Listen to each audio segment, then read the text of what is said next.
So we've pulled our Experian credit report. Pulled our Experian credit report from annualcreditreport.com. So in this Experian credit report, I want to point out some obvious discrepancies. So a lot of times in these obvious discrepancies like this is something that could be handled immediately out the gate, court action, because they violated the Fair Credit Reporting Act just by reporting it in the fashion that they reported it. So let's look at this Republic Finance account. Account number is a note loan. Individual looks pretty standard. It says collection account. Not sure why I was reporting this collection account and not charged off, since this seems to be the original creditor. So I would definitely be questioning why is it reporting as a collection account and not charged off? Because it can be charged off in collections, but it's rare to see original creditor reported as collection instead of charged off, unless they sold it or transferred it to a third party debt. So balance 4172. Balance updated 5/31/2024. Recent payment 5/9/2024. All right. So let's just go straight to the payment history. First thing I notice before I even look for anything else is how's the payment history line. So I know that it was open somewhere around 12/22. So on here makes sense. Time payment, on time payment, but then a payment was missed somewhere here in May. Was it March? Yeah, May. So let's see if they have anything for May. Was it May 2023? So, all right. It was made February of $203. It was made in March of $317. There's nothing made here. I don't know why that says 317. It should say 4. There was nothing made here, and then a payment made here in May. No payment here. All right, so now that's kind of confusing. They made the payment on time for March, which means April should be reported on time. Boom. April reported on time. Makes sense. Payment missed in April, which means that it's going to be reported in May. It's 30 days late. Makes sense. But from the looks of it, there was a payment then made here in May, which puts the account 60 days behind. Then no payment in June. Then July and August, 156. And September, 156. July, August, September. Something isn't right in here. I would 90 on time. So no payment made in October, meaning that November would be late. No payment made in November, meaning December would be late. November, December, go to 60 days late in January. 2024, only $78 paid. Makes sense. February, a payment was made, so it makes sense for it to drop. That's what was expected to go on somewhere in here, but it didn't. So that's something I would definitely have questions about.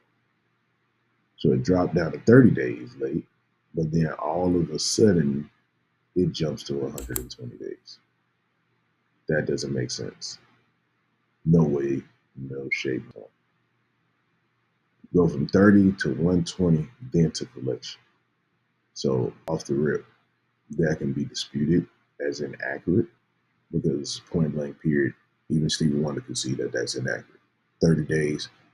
There's only 28 days in February, 29 on the leap year. So 29 days, and you got a 30-day, you go from 30 days to 120 days, which is 90 days within 29-day time span. That's a problem. So that right there would be pointed out in the fact that it's reported as collection. And items remain unchanged as of June 2024 as a processing of the dispute. So, meaning this account has already been disputed, and they have in fact looked at and saw that this account, I'm not going to say inaccuracies, because I'm not 100% sure they're inaccurate just yet. I need for them to prove something to me. But these questionable this history, because it's questionable payment history, yeah, I would be disputing this. But because it has this questionable payment history, what was actually investigated in June 2024? Was anything actually investigated in June 2024?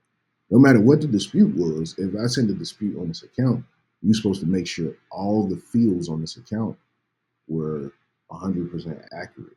So either you didn't make sure this was 100% accurate, or Republic Finance, the company itself, is in fact sending over inaccurate information, and you were furnishing it without conducting an independent investigation, which is a problem in itself. All right. So we have different types of charged off accounts. They call them different things: repossession, foreclosures, charged off. We saw in the other one where they called the charge off a collection for whatever reason. But let's talk about this one.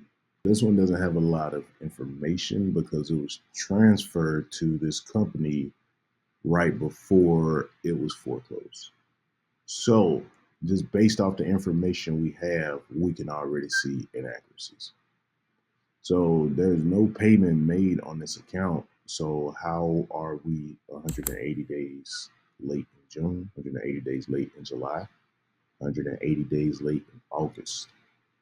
And also, my next question is, how did we go from a September foreclosure and an October foreclosure? Which month did it actually happen? These are questions that you want to ask Experian. What month did it actually happen? How did we do 180 days, 3 months back to back? Was the payment history before this? If this was open and it shows here, I'm only going off what's in the screen. It's showing here that this mortgage was open June 25, 2020. Where's everything before that? That means everything before that is not reported. That means this is an incomplete account. There's no payment for May. There's no payment for April. There's no payment for March. But the account suggests that it was open June 25, 2020. This could be misleading. In fact, they were transferred this account, I guess, sometime around this time. So once they was transferred this account, they had to furnish something. So instead of just furnishing what was accurate, they furnished this. This is a problem. There's nothing else to follow it. No comments, not even showing that it's in dispute. There's no balance. So there's a balance updated October 1st, boom, boom, boom. It can only be a foreclosure on one month. They ain't foreclosed on the same property 2 months in a row. So they had to pick one or the other. So the question is, which one? Next question is, why is 180 days back to back to back? What is the actual payment history of that? Show me all of the payment history. Then boom, what is this? Why is all this blank blank? If it was open June 25, 2020. So just those simple questions, send off. They don't respond. That's when you take the next steps. If you don't know what you're doing, find someone who do know what they're doing. Find you some type of legal counsel or whatever you need, somebody to help you with your particular situation. But once you dispute these accounts and they come back and they say either verified, most ideal is for them to delete it. But also we know that once they delete it, that is them assuming liability. They said that it was something in that account that was inaccurate, that was either inaccurate, incomplete, or unverifiable, because there's only 3 ways that something can be removed from your credit report. So it's either inaccurate, incomplete, or unverifiable. So based off of that information, they removed that item from your credit report based off of your dispute. So that's the most ideal situation. But what happens if the most ideal situation doesn't fall through in our favor? We're then faced with a verified response. With that verified response, we can then go 1 or 2 routes. We can re-dispute this information, or we can take the next step, which is file arbitration or litigation. So take that information for what you will and do what you need to do what's best for your situation.